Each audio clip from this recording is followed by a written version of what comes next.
विद्यार्थियों, एक बार पुनः केपी कॉलेज की ऑनलाइन क्लास में मैं इतिहास अध्यापक एनपी सिंह आप सभी विद्यार्थियों का स्वागत करता हूं। आज जो मैं प्रकरण लेकर आपके सामने उपस्थित हुआ हूं, बीए द्वितीय वर्ष का द्वितीय विश्व युद्ध के परिणाम को लेकर, द्वितीय विश्व युद्ध के परिणाम के एक एक बिंदु पर अध्ययन करेंगे कि द्वितीय विश्व युद्ध के कौन से परिणाम जिम्मेदार थे। जैसे बात द्वितीय विश्व युद्ध के परिणाम से कुछ पूर्व की अगर बात करें कि जैसे ही प्रथम विश्व युद्ध समाप्त हुआ, कब हुआ? 1918 में।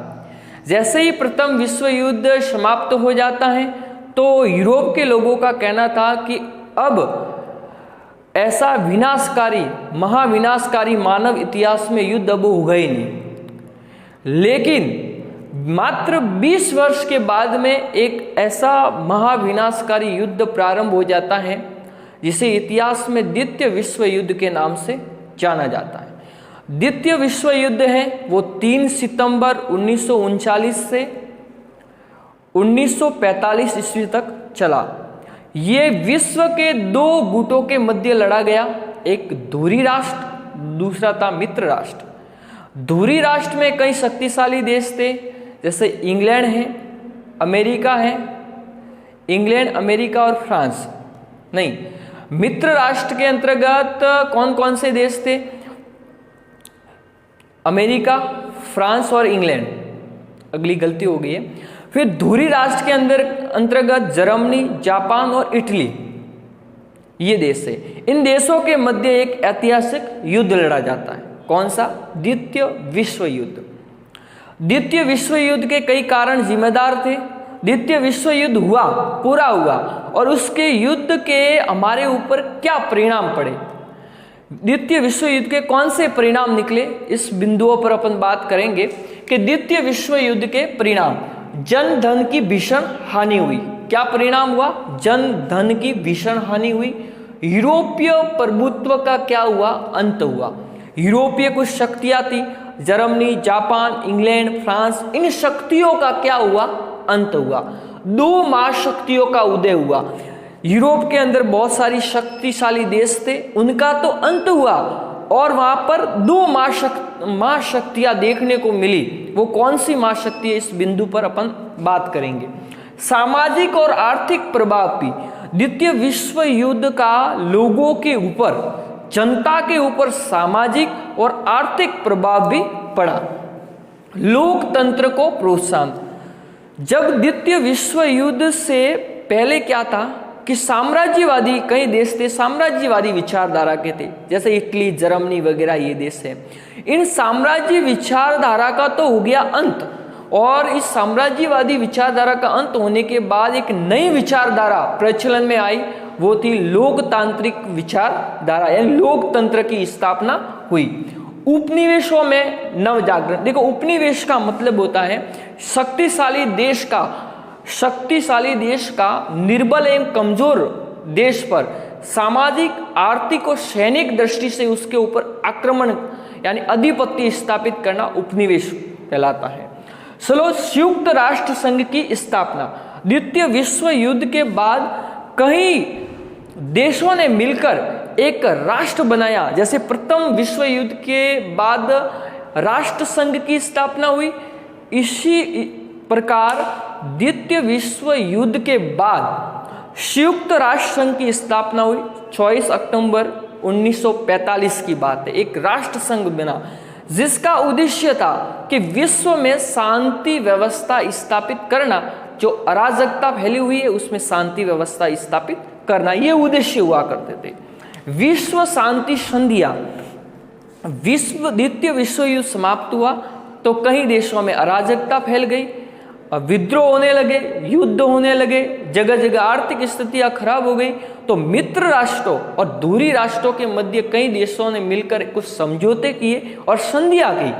इसके बारे में अपन अध्ययन करेंगे। पारदेशिक संगठन बनाए।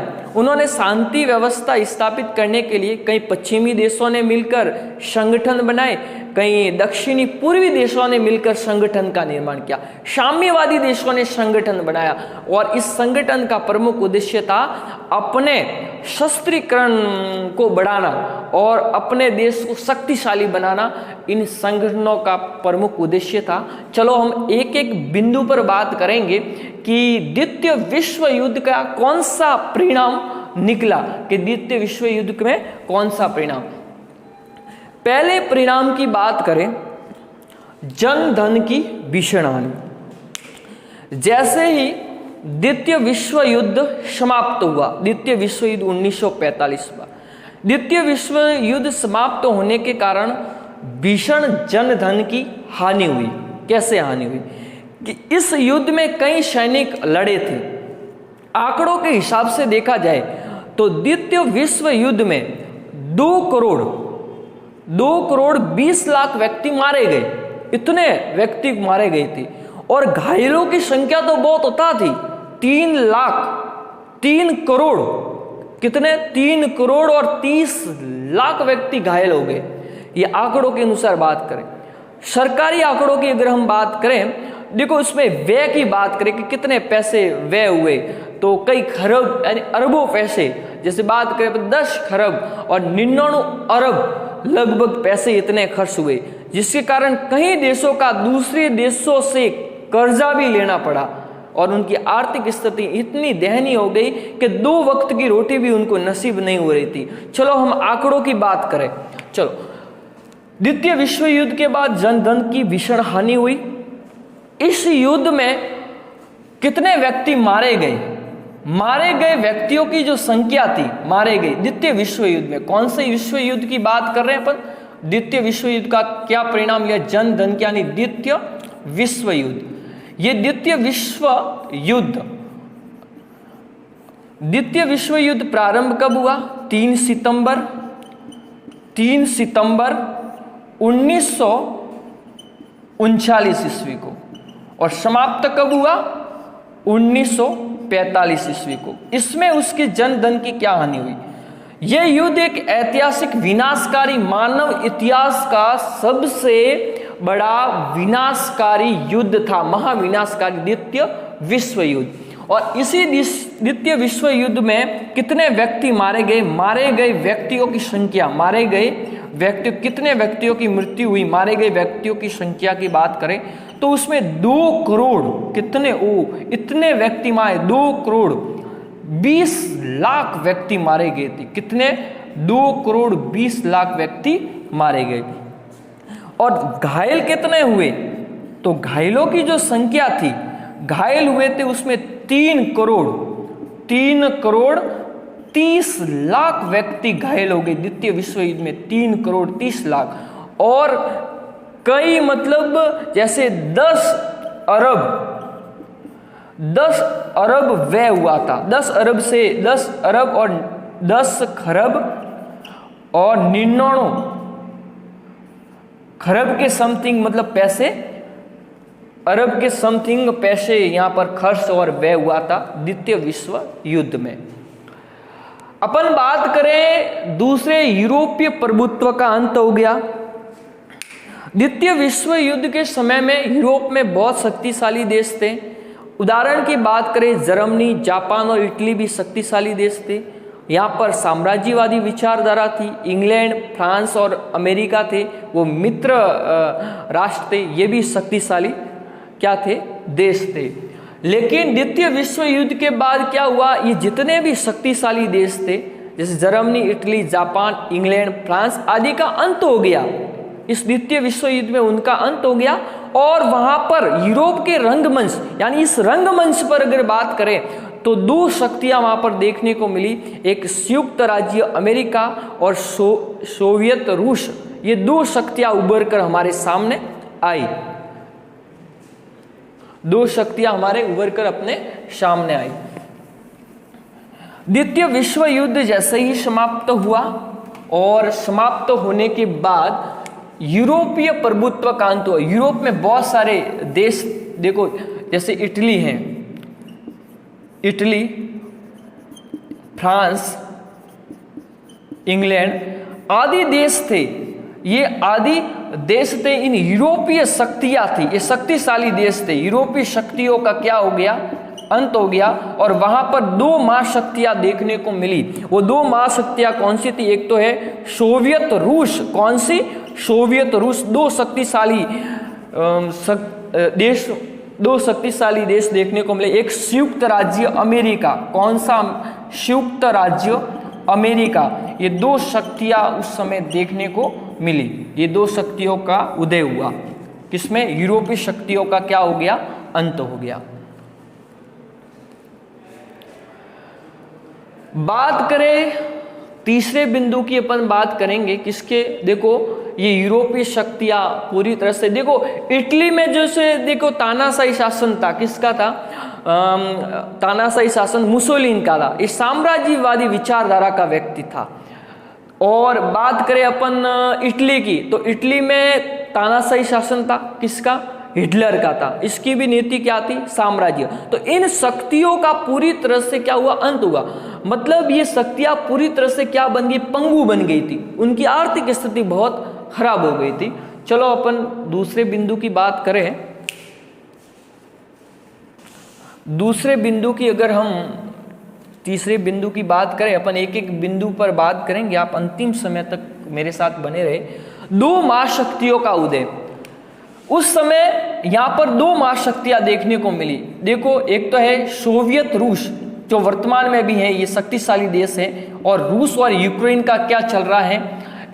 दोनों के मध्य विवाद चल रहा है। लगभग 72 दिन हो चुके हैं, लेकिन अभी तक जैसे ऐसा लग रहा है कि तीसरा विश्व युद्ध प्रारंभ होने वाला है।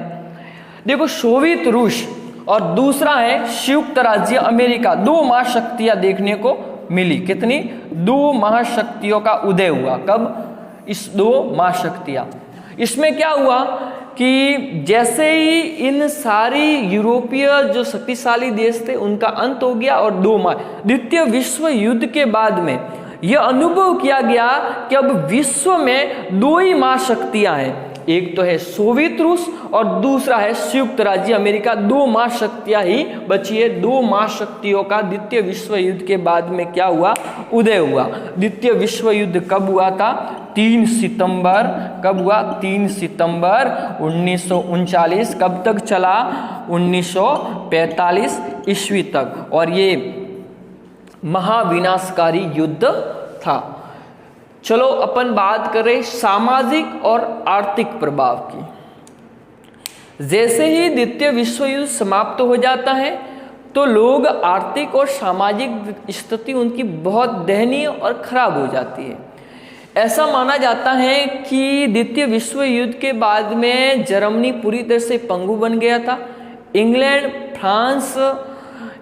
फ्रांस है, जर्मनी है, इन देशों की स्थिति बहुत दयनीय हो गई थी। उनको दैनिक आवश्यकता की जो वस्तुएं हैं वो भी नसीब नहीं हो रही थी, वो भी प्राप्त नहीं हो रही थी। बस दैनिक आवश्यक जो रोज काम में आने वाली वस्तुएं भी नहीं मिली। अन्न का भी अभाव हो गया था, खाने के लाले पड़ गए थे, ऐसी उनकी स्थिति हो गई थी। आंकड़ों के अनुसार अगर देखा जाए तो इंग्लैंड की स्थिति तो इतनी दयनीय हो गई थी कि उन्हें मजबूरन अमेरिका के पास में जाना पड़ा और अमेरिका से उसने कर्जा लिया था। अमेरिका से उन्होंने कर्जा लिया $3.99 लगभग, मतलब इतना कर्जा उन्होंने इंग्लैंड वालों ने अमेरिका से लिया। लेकिन अमेरिका उसको कर्ज के रूप में पैसे दिए, जिसके कारण जो पहले इंग्लैंड है, ब्रिटेन है, जो कई देशों पर अपना शासन स्थापित करता था, आज वो इतना पंगु बन गया कि 2 वक्त की रोटी के भी उनके लिए लाले पड़ गए। इसलिए वक्त के ऊपर कभी आदमी को घमंड नहीं करना चाहिए। आप वक्त को समय दो, वक्त समय आपका समय बदल देगा, क्योंकि समय तो जरूर देना पड़ेगा। चलो, सामाजिक और आर्थिक प्रभाव। सामाजिक और आर्थिक प्रभाव क्या थे? अगर हम अगले बिंदु की बात करें, लोकतंत्र को प्रोत्साहन। क्या हुआ लोकतंत्र को? पहले क्या हुआ था, जैसे ये देश थे, कौन है? एक जर्मनी देश है, जर्मनी है, जापान की बात करें, जापान है, और इटली है। यहां पर कैसी सरकार थी? तानाशाही शासन था। कैसा शासन था? तानाशाही। जैसे वर्तमान में दक्षिण कोरिया का जो शासक है किंग जॉन का भी तानाशाही शासन है, तो ये तानाशाही शासन है। तानाशाही का मतलब यानी एक तंत्र में ये विश्वास करने वाले देश थे, साम्राज्यवादी विचारधाराएं उनकी थी। लेकिन द्वितीय विश्व युद्ध के बाद में ऐसा समय आया कि यहाँ पर लोकतंत्र स्थापित हो गया। कौन सा तंत्र? लोकतंत्र स्थापित हो गया। कैसा तंत्र स्थापित हो गया? लोकतंत्र। साम्राज्यवादी विचारधारा का अंत हो गया और लोकतंत्र की क्या हो गई? स्थापना हो गई। लोकतंत्र क्या होता है? जनता का शासन। देखो, जनता के लिए और जनता के द्वारा जो शासन किया जाता है उसे बोलते हैं लोकतंत्र। ठीक है, इब्राहिम लिंकन ने कहा यहाँ पर लोकतंत्र क्या हुआ? स्थापित हुआ। देखो, ये शासन तो समाप्त हुआ और यहाँ लोकतंत्र अपन को देखने को मिलता है द्वितीय विश्व युद्ध के बाद। कब देखने को मिलता? द्वितीय विश्व युद्ध के बाद में यहाँ लोकतंत्र अपन को देखने को मिलता है। लोकतंत्र को प्रोत्साहन, उपनिवेशों में नव जागरण। उपनिवेशों में क्या हुआ? नव जागरण। कैसे हुआ उपनिवेशों में नव जागरण? कि उपनिवेश देश पहले क्या किसे कहते हैं कि एक शक्तिशाली देश का अपने से कमजोर और निर्बल देश पर सामाजिक, राजनीतिक, आर्थिक और सैनिक दृष्टि से उसके ऊपर अपना अधिपत्य स्थापित करना, वो उपनिवेश कहलाता है। लेकिन जैसे ही द्वितीय विश्व युद्ध समाप्त हुआ तो मित्र राष्ट्रों ने उनको आश्वासन दे दिया कि आपको भी स्वतंत्रता प्राप्त करने और आत्मनिर्णय लेने का अधिकार है। तो कई देशों में क्या हुआ? कई देशों में राष्ट्रीयता की भावना का उदय हुआ और कई देशों ने अपनी स्वतंत्रता के लिए संघर्ष किया और आंदोलन करना प्रारंभ कर दिया। जैसे बात करें उदाहरण की, भारत ब्रह्मा देश है, पाकिस्तान है, आदि देशों ने अपनी स्वतंत्रता यानी मिस्र देश से स्वतंत्रता के लिए क्या कर दिया? आंदोलन कर दिया। बात करें हॉलैंड से, इंडोनेशिया भी स्वतंत्र हो गया क्योंकि उनमें उपनिवेशों में नव जागरण उत्पन्न हुआ कि अपन भी किसी के अधीन क्यों रहे। तो उसमें नव जागरण का क्या हो गया था? उदय हो गया था। संयुक्त राष्ट्र संघ की स्थापना। अगले बिंदु की बात करें, संयुक्त राष्ट्र संघ की स्थापना। एक ऐसा संघ बना, वो कैसा? संयुक्त राष्ट्र संघ। द्वितीय विश्व युद्ध के बाद में क्या है कि मतलब पूरे विश्व के अंदर अपन बात करें तो अशांति फैल गई थी, अराजकता फैल गई थी, मतलब लड़ाई, दंगे, झगड़े वगैरह होते थे। तो इसको किस तरीके से शांत किया जाए, इस समस्या को कैसे सुलझाया जाए? तो कई देशों ने मिलकर एक बहुत बड़ा संगठन बनाया जो वर्तमान में भी चलता है, जिसे इतिहास में संयुक्त राष्ट्र संघ कहा जाता है। संयुक्त राष्ट्र संघ की जो स्थापना है वो कब हुई थी? 24 अक्टूबर 1945 ईस्वी को संयुक्त राष्ट्र संघ की क्या हुई थी? स्थापना। और संयुक्त राष्ट्र संघ का प्रमुख कार्य है शांति व्यवस्था स्थापित करना। कैसी व्यवस्था स्थापित करना? शांति व्यवस्था स्थापित करना। उसकी स्थापना 24 अक्टूबर 1945 को हुई थी, जो कई देशों से मिलकर ये संगठन बना हुआ है और वर्तमान में भी है। विश्व शांति संधियां। देखो, अपन संधि की बात करें, द्वितीय विश्व युद्ध समाप्त हुआ तो कई देशों ने मित्र राष्ट्रों और दूरी राष्ट्रों के मध्य क्या हुआ? समझौता और संधियां भी हुई। इन दोनों के मध्य क्या हुआ? मित्र राष्ट्रों में संधियां हुई, समझौता हुआ। दूरी राष्ट्र में कुछ देश ऐसे ऑस्ट्रिया है, हंगरी है, बल्गारिया है, फिनलैंड। इन सभी राष्ट्रों की अगर हम बात करें तो इन राष्ट्रों और मित्र राष्ट्रों के मध्य क्या हुआ? कुछ समझौते और संधियां हुई। क्या हुई? संधियां हुई। ऑस्ट्रिया और जर्मनी ये कई देश ऐसे थे, ये जापान देश ऐसे थे, उसमें मतभेद बने हुए थे, जिसके कारण सबसे अंतिम रूप से उन देशों के साथ में संधियां की गई थी। किसमें अंतिम संधियां किसके साथ में की गई थी? जर्मनी है, ऑस्ट्रिया है और जापान आदि देशों के साथ सबसे अंतिम में संधियां की गई थी। तो बात करें जर्मनी के साथ जब संधि हुई थी, जर्मनी के साथ संधि वो हुई थी 1946 में। बात करें अपन ऑस्ट्रिया के साथ जो संधि हुई थी वो हुई थी 1951 ईस्वी में। बात करें जापान की, जापान के साथ संधि हुई वो 1955 ईस्वी के अंतर्गत हुई थी। जर्मनी के साथ जो संधि हुई थी वो हुई थी 1946 ईस्वी में। ऑस्ट्रिया के साथ जो संधि हुई 1951 में, और जापान के साथ अंतिम रूप से संधि हुई 1955 ईस्वी में जापान के साथ संधि हुई थी। पारदेशिक संगठन की बात करें, शांति व्यवस्था स्थापित करने के लिए विश्व स्तर पर कई संगठन बने जो वर्तमान में भी हैं। जैसे बात करें, जैसे नाटो संगठन बना, सीटो संगठन बना, जैसे पश्चिमी देशों का संगठन बना नाटो, यानी दक्षिणी पूर्वी देशों का भी संगठन बना सीटो वगैरह। सोवियत संघ की बात करें, साम्यवादी सोवियत संघ की, तो उसमें वर्सा पैक्ट नामक एक संगठन बना। इन संगठन का प्रमुख उद्देश्य था शस्त्रीकरण को बढ़ाना, अपनी सैनिक शक्ति को बढ़ाना, और अपनी शस्त्रीकरण की होड़ाहोड़ी में ये लगे हुए थे। ऐसे पारदेशिक संगठन बने जिसे इतिहास में वो संगठन, जैसे एक तो नाटो है, एक है सीटो। कौन से? नाटो और सीटो नामक संगठन का निर्माण हुआ था।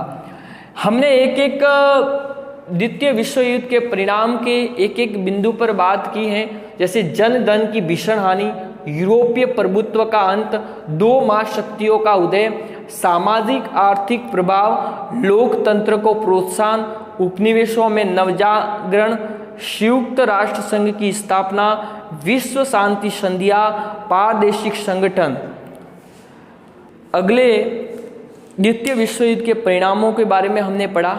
इस वीडियो पर अपनी प्रतिक्रिया जरूर दीजिएगा। धन्यवाद।